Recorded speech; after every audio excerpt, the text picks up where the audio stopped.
Dans cette vidéo, nous allons nous intéresser à la classe ArrayList. La classe ArrayList fait partie des classes de collection Java. Et là, donc, on aborde effectivement l'API Java, non plus donc les tableaux built-in qu'on a dans le langage, mais bien la bibliothèque elle-même.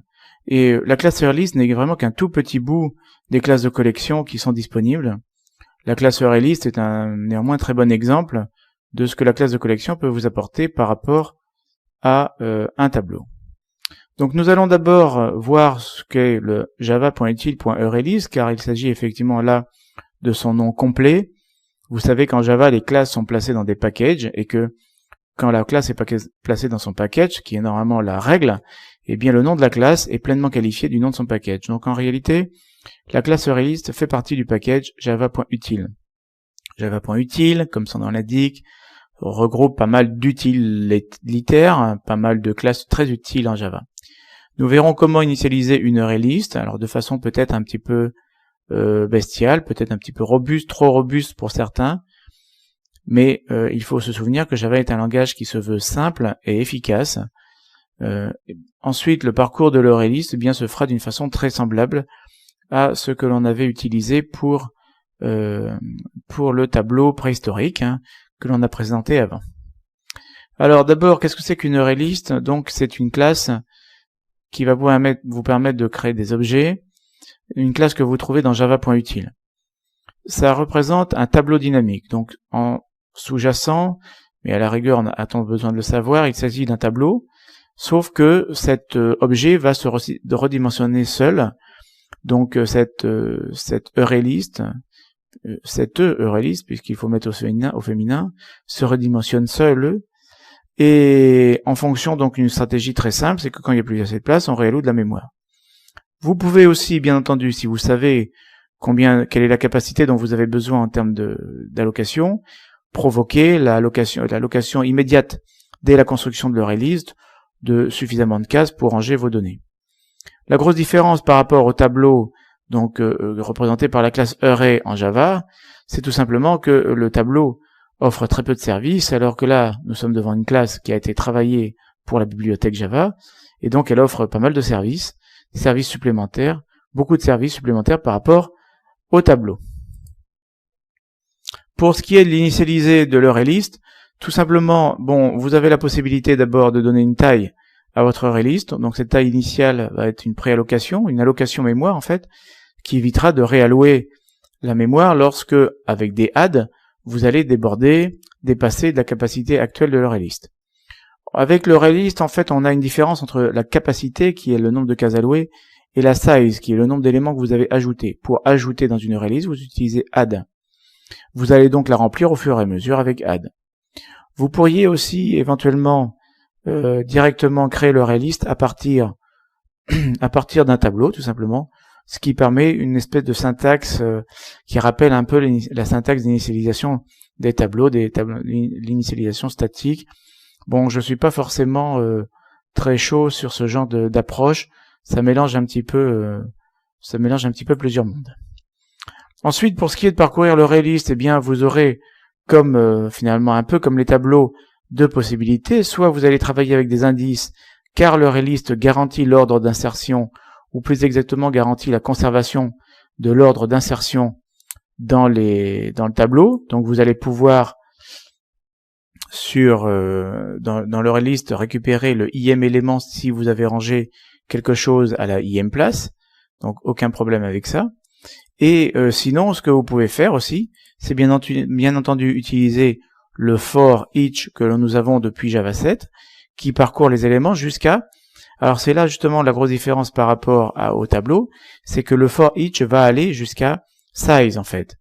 Alors bien comprendre que une ArrayList en fait peut avoir beaucoup plus de cases allouées que le nombre d'éléments dont vous avez vraiment besoin. Donc finalement l'ArrayList est beaucoup plus simple à utiliser que le tableau, en particulier pour ce qui est des parcours. Alors nous allons tenter d'utiliser une ArrayList dans un petit bout de code que nous allons réaliser avec NetBeans, et nous allons donc voir ce que ça peut donner. Donc je vais créer un petit projet pour ma version 8 ici, donc il s'agit d'une Java application bien sûr, que l'on va appeler FR 178.08.03, je vais utiliser la classe principale et la méthode principale. Alors, pour travailler avec l'ArrayList, déjà, donc évidemment, je peux taper ArrayList, comme ça, tab, égale, bon, rien du tout. Déjà, le compilateur n'est pas content, puisque ArrayList, en fait, se trouve effectivement dans java.util. Donc déjà, on va taper java.util.ArrayList. Nous verrons après comment réduire la complexité du code. java.util.ArrayList, tab. Ensuite, imaginons que je veuille construire un objet ArrayList, je vais finir par taper java.util.ArrayList, car effectivement, je suis en train de travailler avec l'ArrayList ici en tant que type de ma référence, et ici en tant que appel du constructeur, donc j'ai besoin ici de savoir passer des paramètres au constructeur. Comme je veux une ArrayList vide, je ne vais rien mettre. Alors avec l'ArrayList que je trouve dans Java Util, celle-ci, eh bien ce qui est remarquable, c'est qu'avec des add, je peux ranger ce que je veux. Par exemple ici une chaîne de caractères. Par exemple, je vais ensuite rajouter un entier. Par exemple, je vais maintenant ajouter une date qui s'appelle donc java.util.date. Voilà. Donc, ce qui est remarquable, c'est qu'avec l'ArrayList standard, eh bien, je peux mettre tout et n'importe quoi dans mon ArrayList. Je ne milite pas pour l'usage de cette ArrayList standard. Je crois qu'il vaudrait mieux utiliser la version typée de mon ArrayList. Par exemple, je vais rentrer des entiers et donc, je vais imposer, voilà, que ici, je travaille avec une ArrayList d'entiers. Donc ici, référence from int, bien entendu, c'est pas donc entier, c'est integer que je voulais taper. Nous verrons plus loin pourquoi. Pas de problème. Toujours est-il que maintenant, lorsque vous essayez de rentrer dans tab 1 des choses qui ne sont pas compatibles avec des entiers, vous devez vous prendre une erreur de compilation. Alors, vous avez le choix entre l'ArrayList non typée et l'ArrayList typée. Nous reviendrons sur cette syntaxe. Elle est extrêmement simple. Il s'agit tout simplement de dire que vous voulez une ArrayList d'entiers. On n'a pas le droit d'utiliser les types, en fait, lorsque l'on va typer ces classes génériques. Donc, on utilise l'équivalent classe. Vous savez que int est lié au wrapper integer, pas de problème. Donc ici, j'ajoute uniquement des entiers. Donc, il faut que je me débarrasse de ce bout de code, de ces bouts de code qui me font tenter d'ajouter tout et n'importe quoi dans mon ArrayList. Donc, je dois rentrer uniquement des entiers.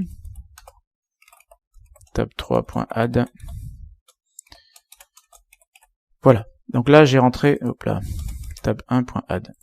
Voilà, donc là, j'ai initialisé en fait mon ArrayList. Alors, la meilleure façon d'initialiser l'ArrayList, finalement, c'est créer l'ArrayList, alors avec une taille ou pas, et ensuite l'alimenter avec des éléments. Lorsque ensuite vous voulez parcourir réellement votre ArrayList, vous allez tout simplement travailler avec des indices par exemple. Donc si je travaille avec un indice, je suis basé à 0, toujours. Les tableaux, même dynamiques, sont basés à 0. Je vais aller jusqu'à un maximum qui est donc size, voilà, qui est donc le nombre d'éléments que j'ai rangé dedans. Donc les indices possibles sont 0, 1, 2, et size vaut 3, d'où le inférieur à qui est tout à fait valide. Attention à ne pas me mettre du inférieur ou égal, par exemple ici, et à commencer par 1, ce serait maladroit. Et ensuite, quand je veux parcourir le ArrayList et récupérer le im élément, eh bien je vais tout simplement faire tab1.get et je passe l'indice qui m'intéresse. Voilà.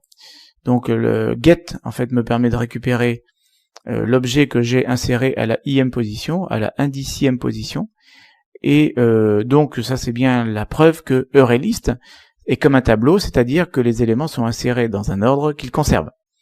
Nous verrons plus loin que les classes de collection Java permettent, dans certains cas, d'insérer des éléments, mais l'ordre n'est pas conservé. Alors pourquoi? Eh bien à cause d'implémentations sous-jacentes qui ne sont effectivement pas des tableaux, des implémentations peut-être plus efficaces que des tableaux pour certaines opérations. Donc tout ce qui est ensembliste en particulier ne nécessite pas de garder l'ordre. Nous avons ici, alors, voilà, pouf pouf pouf, ok, donc là il me dit que comme je suis dans un Java très moderne, j'ai le droit de ne pas répéter le type, mais pour la puissance de la démonstration, je préfère autant le faire.